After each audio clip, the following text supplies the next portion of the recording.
Hey everybody, it's Chris Bumbray here for JoBlo, and I'm at the Toronto International Film Festival. And guess what I just saw? David Cronenberg's The Shrouds, and we're here with an exclusive review of the genre maestro's latest. Is he still the master of body horror?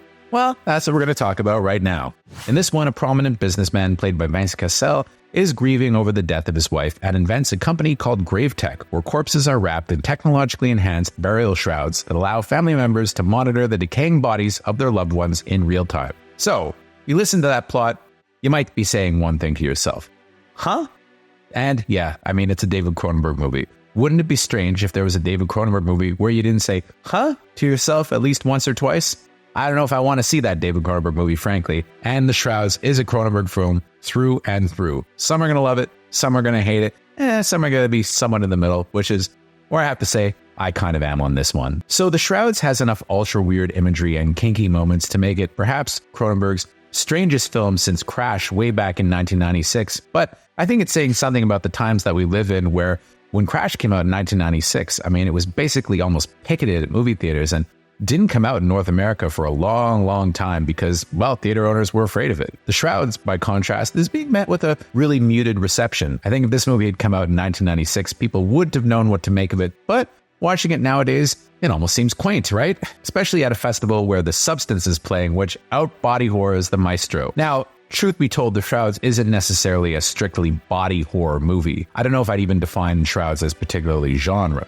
More than anything, it's kind of Cronenberg's way of dealing with his own grief. If people don't know, David Cronenberg tragically lost his longtime wife a couple of years ago, and, well, the movie seems like a somewhat autobiographical tale in some ways. I mean, if you've seen any of the pictures of this movie or seen any footage at all, you'll notice that Vlcek in it looks an awful lot like David Cronenberg. He's got that shock of white hair, and he wears the dark suits that Cronenberg has always favored. So in it, Vlcek plays a guy named Karsh, who's a tech entrepreneur, and here's the kicker. He once made industrial films. And if you've read any David Cronenberg criticism over the years, it's that a lot of people always say that due to the harsh lighting of his movies, they look like, what else? Industrial films. So the autobiographical aspect of this film is kind of strong at times. Now, much of Cronenberg's filmography, of course, has been dedicated to body horror.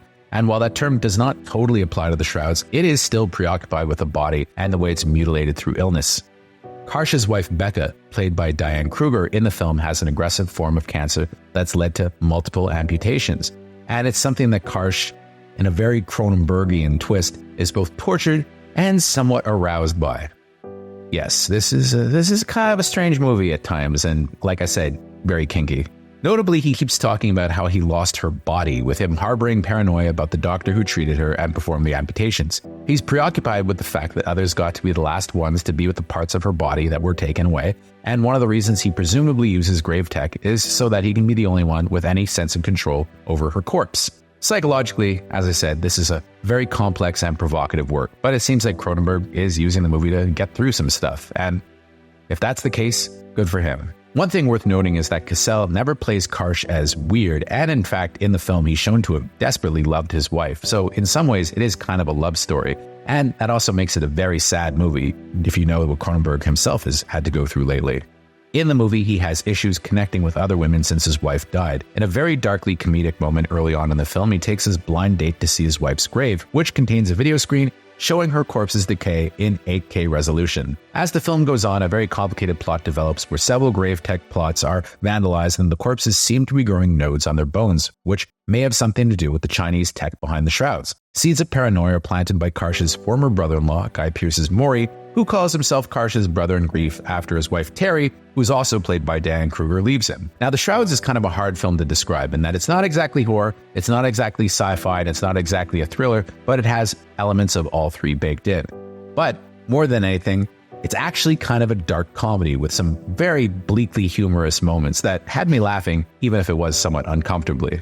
Pearce and Kruger, in both of her roles, definitely play their roles to the hilt. Yet it's also a thoroughly sad film, with Cronenberg likely using it as a way to exorcise some demons, much of which will hit close to home for anyone who's ever mourned the death of a loved one. When I interviewed David Cronenberg years ago, I was very surprised by what a down-to-earth, nice, friendly guy he was. Not at all what I expected from the director of Videodrome and The Fly. I thought he'd be weird. He wasn't like that at all, and I think part of it is that if Cronenberg has any demons, he's able to exorcise them creatively through film. And if The Shrouds is a movie that's going to help him move on with a really difficult part in his life, well, I'm happy he's getting the chance. And I have to say, in that regards, it is one of the most vulnerable films I've seen in a long time, because Cronenberg really puts it all out there for everybody to see. It's kind of a fascinating meditation on grief, even if, as I said, it's quite provocative and very, very strange. While The Shrouds ultimately goes off on many different tangents without ever coming to a clear resolution, it's ultimately quite insightful about how grief often goes hand in hand with paranoia.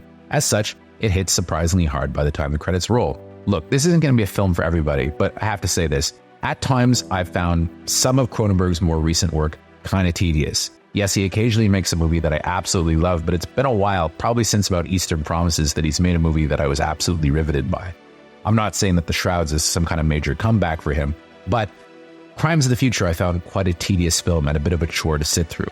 While I didn't love The Shrouds, I was thoroughly entertained throughout its 2-hour running time, and, wasn't glancing at my watch and had a relatively good time with it, even if it was really weird. So I give this one a 6 out of 10. Some of Cronenberg's hardcore fans may like it a lot more than I do. Some people who aren't as devoted to Cronenberg may think that it's terrible. But hey, it's one of those movies, and Cronenberg's still out there being provocative and making strange movies that make you go, huh.